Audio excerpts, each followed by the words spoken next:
Hi, I'm Britta from GalleyChix, and today we're out at Island Cove on Sovie's Island, just outside of Portland.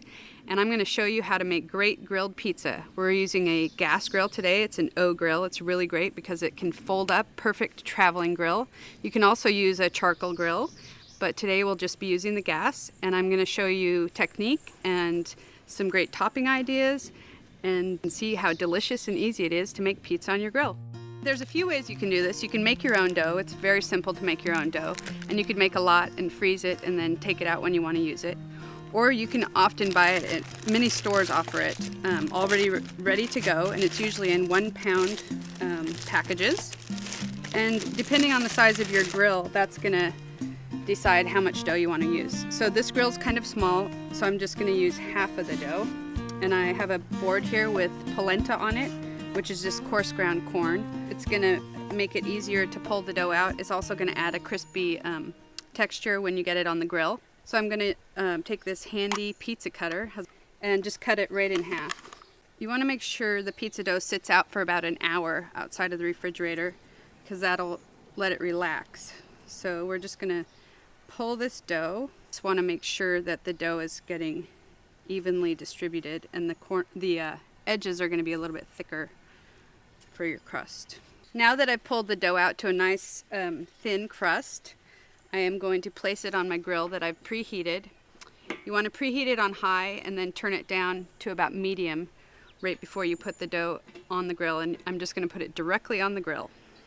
So just once you lay it down, it's pretty much where it's going to go. And then we're going to just close it in about 3 minutes. It should have a nice golden brown on the bottom. So when I took the dough off of the grill, you just want to make sure that you put the grilled side up because that's already cooked, and we're gonna put our toppings on top of that and then put it back on the uncooked side down on the grill. So for this one, I'm going to start with a little bit of olive oil, just drizzle it on, and then you can just quickly use a brush to brush that over the pizza. And I have some grated mozzarella here, just a little bit. And then I'm going to layer it with some Italian sausage that I've already cooked off. Because this cooks so quickly, you want to use cooked meats on it, because really it'll just heat them through. It won't cook them from raw. And then I've sauteed some beautiful kale that was grown on this island. And I just sauteed that in a little bit of olive oil. And I'm just gonna put that on top. Get your greens while you eat pizza. It's perfect. And I'll finish it off with some grated Parmesan. This would be great with some fresh chilies too, or red pepper if you have that. And then the grill is turned down to low, and I'm gonna just pick this up and put it back on.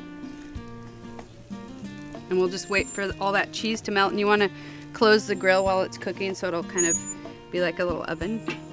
And that should take about, depending on your grill, maybe 3 to 7 minutes.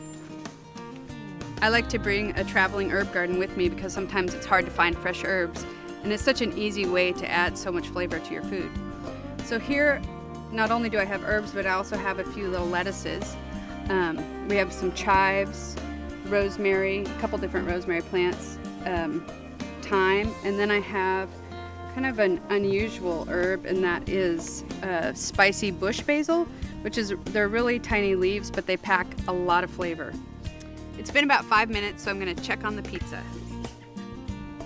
Oh, it looks like it is about ready. It's bubbling, and the cheese is all melted. And I'm gonna check the crust on the bottom. Looks nicely browned. Pizza on the grill is a little rustic, not only in shape, but the heat's not totally even, so you're gonna get some little charred spots, but that's what makes it taste so great. It's got that smoky flavor. And this is where my herbs come in. I'm just gonna finish this pizza. I'm gonna choose rosemary. I think would go really nice with the Italian sausage and the greens. And I'm just pinching little pieces on here, sprinkling them on. I'm just gonna cut this up in a few slices. Remember, pizza is a great thing the day after, especially on the road, so make a lot and have it for leftovers. Thanks again for joining us. For all of these recipes and more, check us out online.